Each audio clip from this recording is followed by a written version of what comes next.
From AccuWeather.com, this is AccuWeather Daily, a brief host-read article. It's weather news in a nutshell.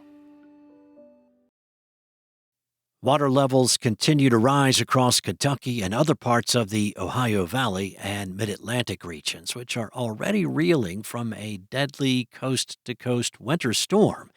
And now the situation is set to worsen as another major storm threatens snow and dangerously cold weather. The storm, which hammered several states with severe weather and heavy rainfall over the weekend, has claimed at least 13 lives. One person died when a tree fell on a home in Atlanta, another in West Virginia, and 11 in Kentucky, including a mother and a 7-year-old, were stuck in a car in high water. Emergency teams from the Kentucky National Guard and Kentucky State Police conducted over 1,000 rescues, and first responders went door-to-door in flooded zones to ensure everyone's safety. In just under 24 hours, a deluge exceeding a month's worth of rain inundated Kentucky, triggering the lethal floods. Despite the end of the rainfall, the flooding danger persists as waterways remained swollen. Kentucky Governor Andy Beshear declared a state of emergency on Friday ahead of the storm to get approval for a federal disaster declaration that made federal aid available to affected areas, including ongoing search and rescue operations. Beshear emphasized on Monday that there are still people at risk, noting that rescue operations were ongoing, even though they believed they had reached many, if not most, of those affected by the floods, which have closed more than 340 roads.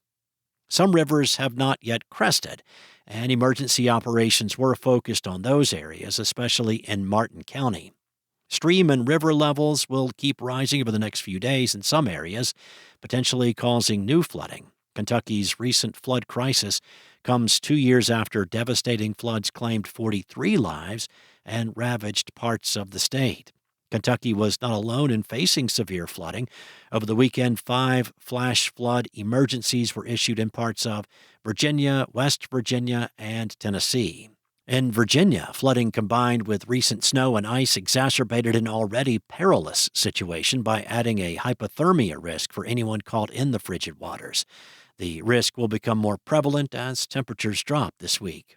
In Indiana, drone footage showed homes and roads submerged in floodwaters amidst snowy conditions on Sunday. That's all for now. You can find more stories and regional forecasts at AccuWeather.com. And for your local forecast at your fingertips, download the AccuWeather app. Enjoy the rest of your day. Be safe. I'll be back tomorrow with more from AccuWeather.